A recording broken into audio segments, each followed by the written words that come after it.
The current state of the U.S. economy evokes a sense of déjà vu for many economists who recall the infamous crash of 1987.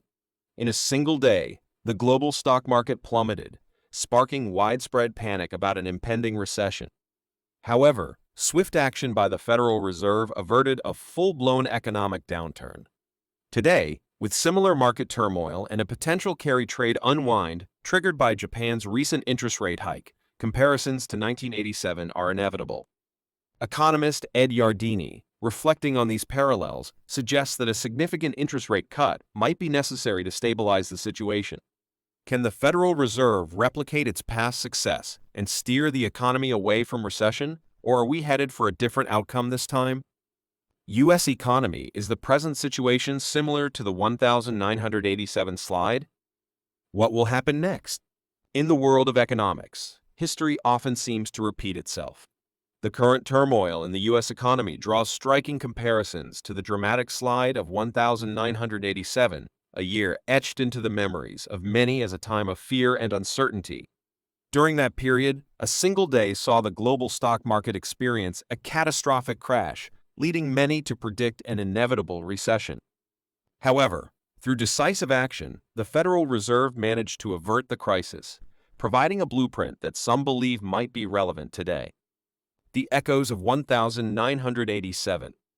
Economist Ed Yardeni, speaking to Bloomberg, highlighted the similarities between today's economic landscape and the tumultuous events of 1987.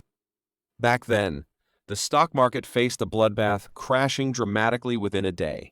The expectation was clear: the U.S. economy was on the brink of recession.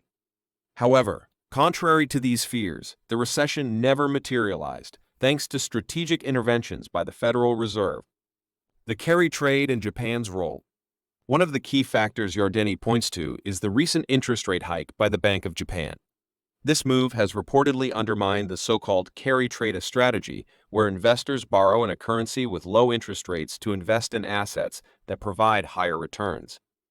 The unwinding of this trade has been linked to the recent sell-off in the stock market, mirroring conditions that prevailed in 1987 and causing a significant shift in market sentiments. The Federal Reserve's response in 1987. In the aftermath of the 1987 crash, then Federal Reserve Chairman Alan Greenspan took bold steps to stabilize the economy.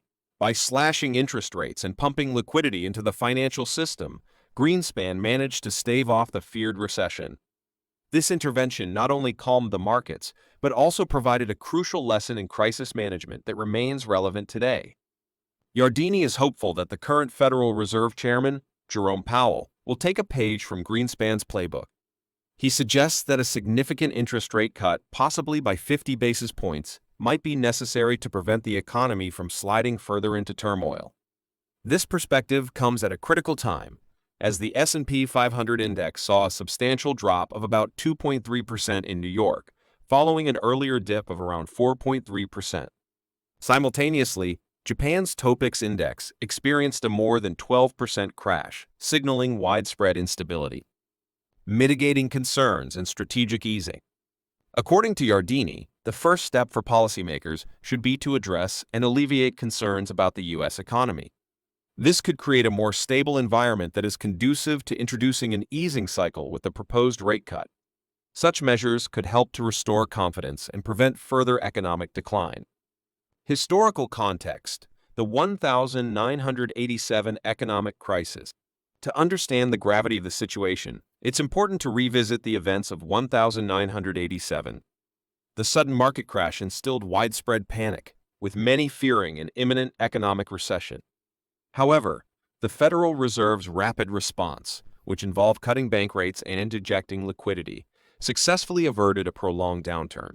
This decisive action proved crucial in maintaining economic stability during a period of extreme volatility. Expectations for the present. Yardeni's current expectations are clear. He hopes that the Federal Reserve will act swiftly to cut interest rates, thereby preventing the U.S. economy from slipping into recession. This approach is seen as a necessary measure to counteract the negative impacts of recent market disruptions and to ensure continued economic growth. Reflecting on the present and the future. As we navigate these uncertain times, The parallels between today's economic conditions and those of 1987 offer both caution and hope. The actions taken by the Federal Reserve in the past serve as a reminder of the power of decisive intervention in times of crisis. However, the question remains, can history repeat itself in a positive way, with timely and effective measures averting another recession? Or are we facing a new set of challenges that require different solutions? Your thoughts and insights on this matter are invaluable. What do you believe will be the next steps for the U.S. economy in these turbulent times?